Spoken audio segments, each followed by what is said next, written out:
দুধের মতো বিন্দুগুলো বেরিয়ে যায়। তুমি ঠিক করে ভেবে চিন্তে জবাব দিও, না ভেবে জবাব দিও না।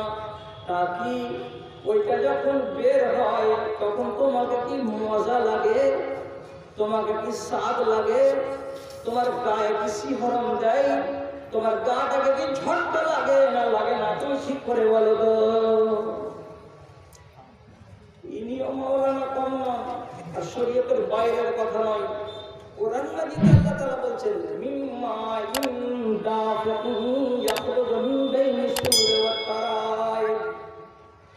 আল্লাহ রাব্বুল আলামিন বীর্যের ভেতরে এতটা ক্ষমতা দিয়েছেন যে তার বের হওয়ার কালে এতটা বেগ থাকে, তার ভেতরে এতটা শক্তি থাকে। এই শক্তিটা যে থাকবে বীর্যটা বের হওয়ার কালে, তো শক্তির সাথে সাথে জোরে জোরে জোরে জোরে নজলে যেমন তেল মারে তেমনি করে তেলের মতো জোরে জোরে বেরোবে। আর বের হওয়ার কালে যে কোনো পুরুষের মনের ভেতরে একটা আলাদা উত্তেজনা তৈরি হবে, একটা আলাদা আনন্দ বোধ করবে, আর মনের ভেতরে শিহরণ তৈরি হবে, গায়ের ভেতরে শিহরণ তৈরি হবে।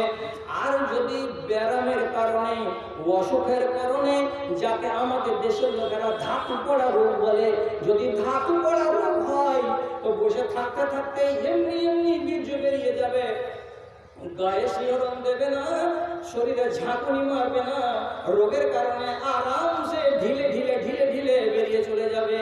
তার জন্য ইবনে আব্বাস বলছেন, বাবারে খালি সাদা পানি বের হতে গেলে গোসল ফরজ হয় না, তার কারণ আছে, তুমি আমাকে খুলে বলো। তোমার পানি যখন বের হয় তখন তোমার গায়ে ঝাঁকুনি দেয় কিনা এবং তোমাকে আনন্দ লাগে কিনা? লোকটা কিছু বুঝতে পারে না, শরীরে হিলেও না, আর কখন যে বেরিয়ে গেছে আন্ডারখানে এসে লেগে গেছে এটা আমি নিজেও টের পাই না। পরে যখন বেরিয়ে যায় তখন আমি জানতে পারি। ইবনে আব্বাস বলছেন, তোমাকে গোসল করতে হবে না, যদি এটা বেরিয়ে যায় তোমার ওযুটা টুটে যাবে, কাপড়টাকে বদল করে দিতে হবে। এটাতে ওযুই আছে, এটাতে গোসল নাই। এই ফতোয়াটা যখন বদলে গেল, লোকটা চলে গেল এই মশলা শিখে।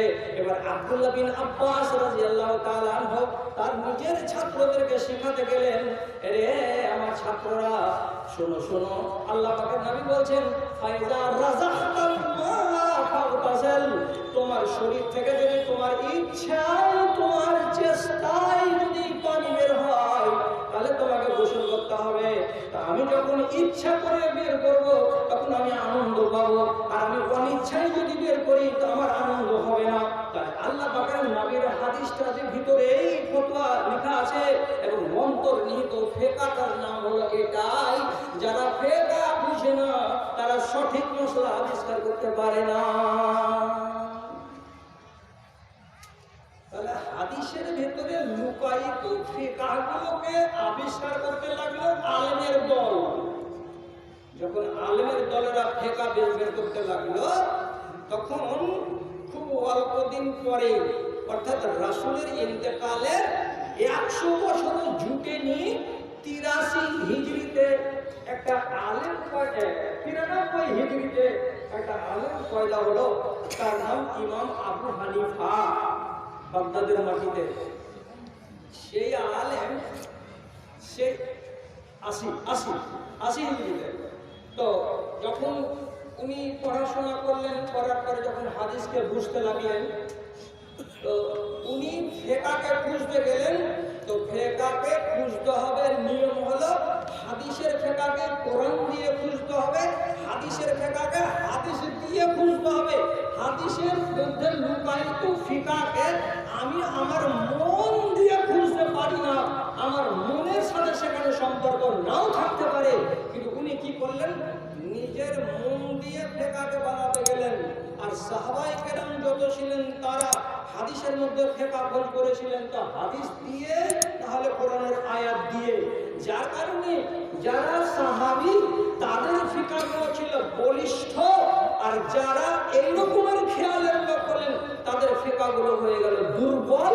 তার জন্য সেই দেশের আলেমেরা ভাগ করে দিলেন সব আলেমগুলোকে দুই ভাগে। যারা নিজের মন থেকে ফিকহ তৈরি করে তাদেরকে বলা হয় আহলুর রায়। আর যারা হাদিস থেকে ফিকহকে আবিষ্কার করে তাদের নাম